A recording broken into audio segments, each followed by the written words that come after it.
प्रणाम। हम भोजपुरी गायक पप्पू ओझा सभी भोजपुरिया समाज के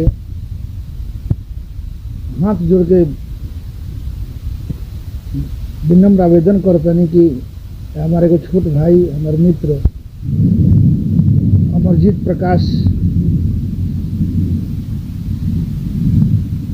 एपी म्यूजिक वर्ल्ड कंपनी के नाम से एगो यूट्यूब चैनल खुले गए।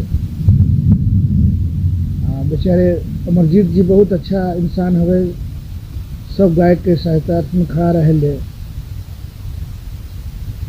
एपी म्यूजिक वर्ल्ड चैनल के रोज सवे लाइक और सब्सक्राइब करी। रोज सवे से ये हमारे निहोरा बा कि खूब आगे जास, खूब नाम करस। एपी म्यूजिक वर्ल्ड में हमने के गाई जा। रोज सवे से ये रिक्वेस्ट बा, बहुत बढ़िया बढ़िया चीज निकाले ले, पुरान धरोहर चीज अपना चैनल से रिलीज करता रहे। जे बहुत कम लोग एक घड़ी के लोग सुन रही, बहुत पुरान चीज नथुनी सिंह, मुन्ना सिंह, गायत्री ठाकुर सबके ही अपना YouTube AP world music channel से रिलीज करके नया तरोताजा कर देता रहे। तो चैनल से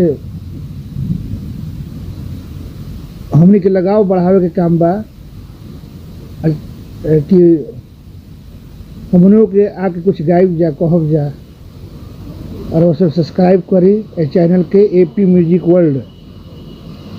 अमरजीत जी के सहायता करे के बा कि चैनल खूब आगे जाओ, ताकि जौन भी कलाकार, उम्दा कलाकार बड़े, इस चैनल से उनका के गवा के रिलीज कर जाई।